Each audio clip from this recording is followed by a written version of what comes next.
Hello viewers, welcome to our channel. నేను మీ చరణ్ పరిమి. బుడమేరు వాగు కట్ట తెగిపోవడము, విజయవాడ వరదలు, ఈ బీభత్సం అంతా మనం వారం రోజుల నుంచి చూస్తున్నాం.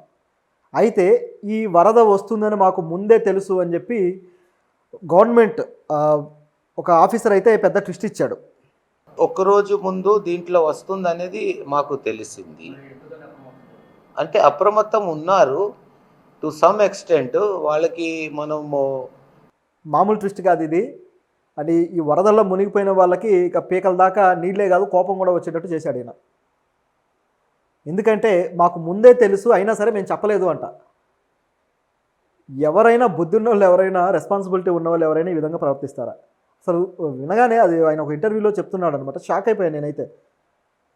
వరద వస్తుందని తెలుసు, విజయవాడను ముంచుతుందని తెలుసు, అయినా సరే మేము చెప్పలేదు అంటున్నాడు.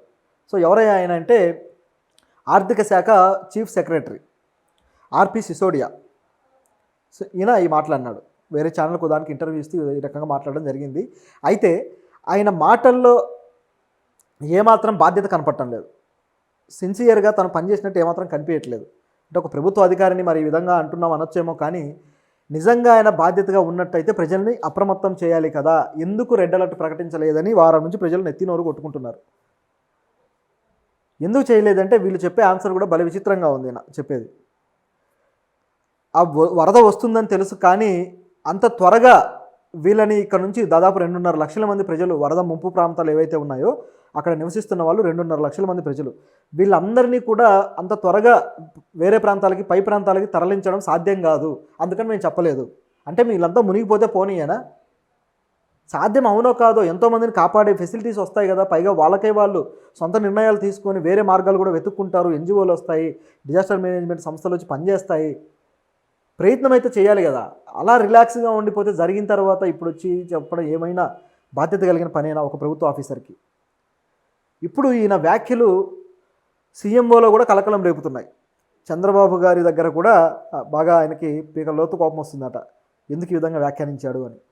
సీఎం గారికి తెలియకుండా ఇది జరగలేదు అంటే ముందు రోజు సీఎం గారికి కూడా తెలుసు ఈ విపత్తు అనేది ఉంది అని. ఎందుకంటే అంత పెద్ద విపత్తు ఇది. పైగా సిసోడియా గారు అన్నం ఏంటంటే, ఇటువంటి వాటికి మేము చెప్పాలని ప్రయత్నించినా సరే ఒక్కోసారి గోదావరి ప్రాంతంలో, గోదావరి జిల్లాల వాళ్ళకి ఇట్లా వరద వస్తుందని చెబితే వాళ్ళు నవ్వుతారు. వాళ్ళు మాకు ఇవన్నీ తెలుసులే, మాకు ఎప్పటి నుంచో చూస్తున్నాం మేము, మీరు చెప్పేదేముంది అంటారు. సో ఇలాంటివన్నీ ఎప్పటి నుంచో చూస్తున్నాము అని వాళ్ళు వీళ్ళని దెప్పుతారట. సో అట్లాంటి అనుభవాలు మాకు ఉన్నాయి కాబట్టి ఇక్కడ కూడా మేము చెప్పలేదు అంటున్నాడు. అసలు ఇది ఏమైనా లాజిక్కేనా? ఒక ప్రభుత్వ అధికారి వాళ్ళు ఎలాగూ రియాక్ట్ అవుతారని చెప్పేసి చెప్పడం మానేశారా?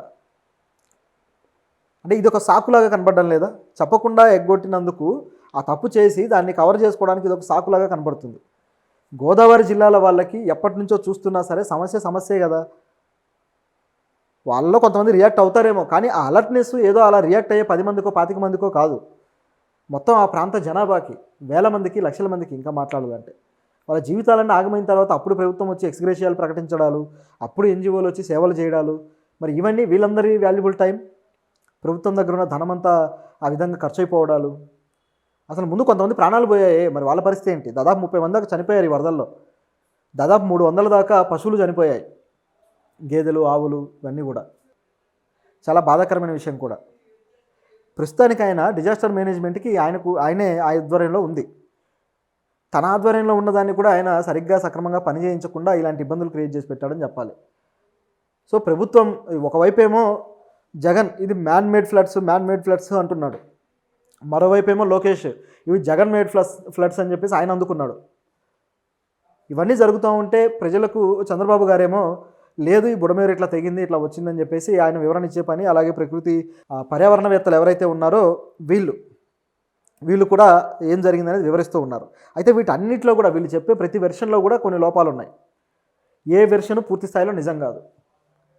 ఇంతమంది ప్రజల ఉసురు పోసుకొని పొట్ట పెట్టుకున్నాక ఇప్పుడు వీళ్ళు దూషించుకుంటూ ఉంటుంటే ఎలా ఉందంటే, ఇల్లు గాలి ఒకడు ఏడుస్తుంటే చుట్టకు నిప్పు కావాలని వస్తాడు చూడు, ఒక సామెత. ఆ టైప్లో ప్రజలంతా అన్యాయం అయిపోయి వాళ్ళు ముంపుకు గురై బాధపడుతూ ఉంటే ట్విట్టర్లో జగన్ ఏమో మ్యాన్మేడ్ ఫ్లడ్స్ అని ట్వీట్ చేస్తాడు, ఇటువైపు లోకేష్ ఏమో లేదు మీ వల్లే జరిగింది, జగనే దీన్ని అడ్డుకున్నాడు, ఈ విధంగా చేశాడని చెప్పేసి ఆయన చేస్తాడు. వీళ్ళకి ట్విట్టర్లో ట్వీట్లు చేసుకోవడానికి టైం కుదురుతుంది, కానీ వచ్చి పని చేయడానికి కుదరట్లా. అది ఇక్కడ ఉన్న పరిస్థితి. అటువంటివి ఏమన్నా ఉంటే వాళ్ళ పిఆర్ ఉంది, వాళ్ళ మీడియా ఉంది, వాళ్ళు చూసుకుంటారు. లేదంటే రాష్ట్ర స్థాయి నాయకులు ఉన్నారు, వాళ్ళు చూసుకుంటారు. కానీ కీలకమైన వ్యక్తులు వీళ్ళు వచ్చి పని చేయాలి కదా, అది వదిలేసి ట్విట్టర్లో ట్వీట్లు పెట్టుకుంటూ కూర్చున్నారు. ఇది సిగ్గుమాలిన పని. ఇదే దానికి సందర్భమే కాదు, విమర్శలు ప్రతి విమర్శలకు సందర్భం కాదు. ఒకవేళ అలా చేసేటట్లయితే సరైన ఆధారాలతో చేయాలి, అది కూడా కనపడటం లేదు. సో ఇక్కడ గమనించి చూస్తే జగన్ పెట్టిన ట్వీట్కి లోకేష్ రీట్వీట్ చేస్తూ ఆయన కొన్ని విషయాలు పెట్టారు. అయితే అవి మనం గతంలో ఒక వీడియోలో చర్చించాము. సో అవి కూడా కొన్ని ఉన్నాయి, అది ఏంటి అనేది నేను చెప్తాను. ఆ బుడమేరు వాగు కట్ట తెగిపోతుంది అనే విషయము ఆల్రెడీ గత ప్రభుత్వానికి అంచనా ఉంది. అంటే జగన్ ప్రభుత్వానికి కాదు, 2005లోనే ఈ విధమైన సంఘటన జరిగితే దానికి సొల్యూషన్గా దీన్ని వాగును పెద్దది చేయాలి, అదేవిధంగా వాగును మళ్లించే దారి కనుక్కోవాలి అని చెప్పేసి దానికి ప్రణాళికలు వేసి దాదాపు 465 కోట్ల రూపాయలు దానికి కేటాయించి పనులు మొదలెట్టారు. ఆ తర్వాత ఇక ప్రభుత్వాలు మారుతూ వచ్చాయి. ఆ తర్వాత జగన్ ప్రభుత్వం వచ్చిన తర్వాత కూడా, గతంలో జగన్ కన్నా ముందు కూడా ఏం చేశారంటే ఆ స్ట్రాంగ్ వాటర్ వేస్ ఏవైతే ఉన్నాయో వీటి కోసం విజయవాడలో ప్రత్యేకంగా ప్యాకేజ్ కూడా ప్రకటించి వాటికి పనులు అయితే స్టార్ట్ చేశారు చంద్రబాబు ప్రభుత్వం. అది చేసిన తర్వాత మళ్ళీ జగన్ ప్రభుత్వం వచ్చిన తర్వాత ఆ పనులు ఎక్కడ వేసిన గొంగలు అక్కడే అయ్యాయి. సో ఏమాత్రం పట్టించుకోలేదు, ఒక్క రిటైనింగ్ వాళ్ళు ఒక్కటే పూర్తి చేశారు. ఇవన్నీ అదేవిధంగా ఆగిపోవడంతో ఇప్పుడు వరదలు వచ్చిన తర్వాత ఒక్కసారిగా అవి ముంపుకు గురవడానికి కారణమైంది. ఆ వే ఏదైతే ఉందో అవి పూర్తి చేసి ఉంటే చాలా వరకు వరద ఉధృతి తగ్గేది. చాలా కొద్ది స్థాయిలో ఉండేది తీవ్రత, ఈ స్థాయిలో అయితే ఉండేది కాదు. దాదాపు 500 కోట్ల విలువైన 600 ఎకరాలు భూమిని ఈ ప్రాంతంలో, ఈ పరిసర ప్రాంతంలో వైసీపీ నాయకులు కబ్జా చేశారట. ఈ విషయం ఇప్పుడు లోకేష్ గారు ఆరోపిస్తున్నారు. అయితే ఇది ఎంతవరకు వాస్తవం అనే దాంట్లో ఆధారాలు లేవు.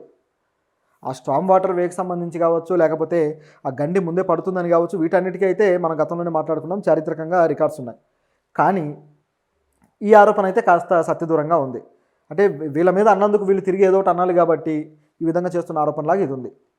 అయితే దీంతోపాటు మరొక అంశం కూడా ప్రస్తావించారు, అది కూడా కాస్త కన్సిడర్ చేయదగిందే. ఏంటంటే దీనికి 2022లోనే గండి పడింది. ఒక చిన్నపాటి గండి పడితే అప్పుడే దాన్ని మరమ్మతులకి ప్రభుత్వం అనేది చర్యలు తీసుకోలేదు.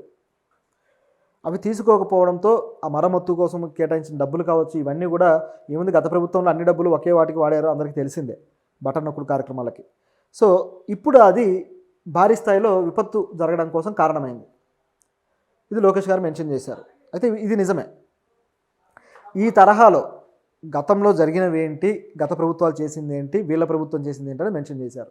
అయితే గత ప్రభుత్వం తప్పును లోకేష్ గారు బాగానే చూపించారు, కానీ వాళ్ళ తప్పులను మాత్రం కప్పిపుచ్చుకున్నారు. రెడ్ అలర్ట్ ప్రకటించకపోవడం ఒకటి, అలాగే వాళ్ళ ఎవరైతే చీఫ్ సెక్రటరీ ఉన్నారో ఆయన మాకు ముందే తెలుసు అయినా మేము అలర్ట్ చేయలేదు, ఇప్పుడు బాగుందా అన్నట్టుగా ప్రజల మీద పడుతున్నాడు. సో ఇవన్నీ కూడా ప్రభుత్వం చేస్తున్న తప్పులు. దీంతోపాటు ప్రచార యావ, ఫోటోల కోసం ముందు ఈయన చుట్టూ ఒక 30 మంది ఉండి ఇది ఎక్కువైపోయింది.